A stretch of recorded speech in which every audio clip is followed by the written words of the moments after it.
դրանք աշխատում են։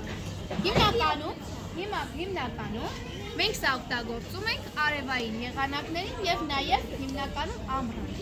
Երբ արևի ճառագայթները ընկնում են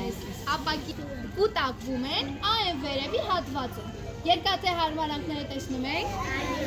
Այդ երկաթե հարմարանքների վրա մենք դնում ենք ապակե տարաներ։ Եվ այդ ապակե տարաների մեջ պատրաստում ենք տարբեր տեսակի սնունդ։ Սուրճ երեխեք, սուրճ ենք պատրաստում, նաև մաչան ենք ստան, համեղ մուրավաներ։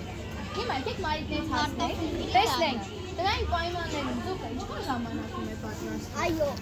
Մոտավորապես, այո, մինչև մի ժամ պատրաստում է երեխեք, 40 րոպե չէ մի ժամ։ Բայց մաչան ենք ստանը, մենք այն պատրաստում ենք ընդամենը 15 րոպեում։ Իսկ օգոստոս ամսին երեխեք մենք կողտ ենք սահմանել եւ կարողացել ենք այստեղ ձուկը պատրաստել ընդամենը 5 րոպեում։ Դա պատկերացնում եք շատ շոկ։ Հիմա ես առաջանում եմ, դուք շատ լուրջ գալիս եք։ Սա շատ այդ հացատեսակներից մի քանիսը երեխեք ես աղմուկ եմ։ Միայն իմ ձայնը լսվում եմ, լավ։ Այդ հացատեսակներից մի քանիսը ես ձեզ ցույց կտամ, բայց մինչև այդ եկեք մի փոքր խոսենք լավաշի մասին։ Լավաշը երեխեք մեզ համար սուրբ է համարվել եւ ամենաերկարակյաց հացն է։ Մինչև մի տարի կարող է պահվել երեխեք։ Լավաշը գրանցված է ՅՈՒՆԵՍԿՕ-ի համաշխարհային ժառանգության ներքո, ինչ է դա նշանակում։ Դա նշանակում է, որ լավաշը գրանցված է որպես հայկական հացատեսակ։ Եվ մի հետաքրքիր բաներ եմ ձեզ ուզում ասել, եթե դուք փորձեք լավաշը թարգմանել այդ ձևով, կտեսնեք, որ այն չի թարգմանվում, որովհետև ինչպես խաչքարը, այնպես էլ լավաշը երեխեք հայկական մշակութային տարրեր են եւ այլ լեզուներով չեն թարգմանվում։ Իմացան։ Շատ մի հետաքրքիր բան է, սովորենք ու անցնենք առաջ։ Երբ որ լավաշը թողում ենք երեխեք, գնդերը բացում ենք, ու գնդերը բացելուց հետո պետք է լավ քաշել, ճիշտ է լավաշը։ Հիմա լավ քաշել վառակապակցությունից հանում ենք կտարը։ Ինչ ենք ստանում։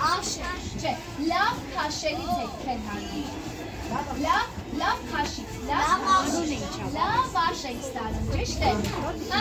Տեսակ որտեղից է առաջացել լավաշի բառը։ Ինչ է։ Կրկնում ենք որտեղից է առաջացել։ Ապրեք։ Հիմա գնում եմ մի քանի հացատեսակ ավելի լայն։ Ու սկսենք։ Այսօր մենք պատրաստում ենք ու կոչում ենք միջին։ Ինչ է իրենց ենթադրում տարեհաց։ Տարեհացի կենտրոնական հատվածում դրվում էր կամ ջրեր, կամ տարբեր տեսակի այսպես հատապտուղներ եւ դրվում էր նաեւ կոպեկ։ Հիմա էլ հաստատ եղել է, չէ՞ որ մայրիկները այսպեսի տարեհաց են պատրաստել, կենտրոնում կոպեկներ եւ ասել են, ում ընկնի այդ կոպեկը այս տարի հաջողակ է համարվում։ Ճիշտ է երեխեք։ Եղել է որ ձեզ կոպեկը ընկնիլ է ճիշտ է։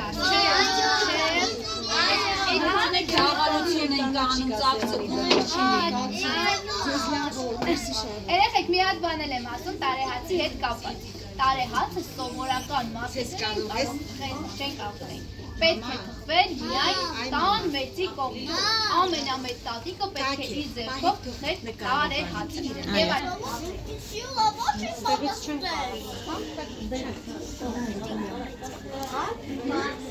Հաջորդը մարդուները ճիշտ հուշակեց, բայց սովորական մարդուները չեն հասի ու փեսայեր։ Թխվում էին իջերի ժամանակ։ Գիտեք դրանք նույնիսկ ալիքներ ունեն։ Երեխեք ուրեմն իր ժամանակներում հայերը այնքան շատ են սիրել պաշտել թոնիրը, որ նույնիսկ երբ որ հարսանիք է եղել, հարսն ու փեսան եւ ջուրերը 7 անգամ պտտվել են թոնրի շուրջը, Հետո այդ թոնների վրայից են այսպես ցատկել, հա, անցել, որպեսզի երջանկություն լինի, որ չարքերը վերանա, ոնց որ մենք տրնդեզի ժամանակ։ Հա, ասում են, որ թոնիր այնքան է սրբացվել, որ նույնիսկ Փարսն ու Փեսան, այդպես արարողությունը կեսից ավելի ժամանակահատված է այդ թոնների շուրջը։ Պատկերացնում եք, մի բան էլ ես ավելացնեմ։ Երեք ուրեմն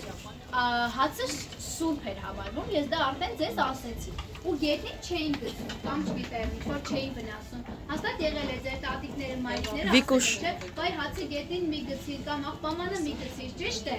Ինչու՞։ Որովհետև ուրեմն հին ժամանակներում մի աստվածուհի կար։ Այս աստվածուհին չէր սիրում այն մարդկանց, ովքեր լավաշը գետին էին գցում։ Ու իր ձեռքում պահում էր մի այսպես փայտյա իր։ Այդ փայտյա իրը ինչն է։ Գտնակով հարվածում են նրանց, ովքեր հացը գցում էին գետնին, դա երեխեք, այսպիսի ապահովություն է։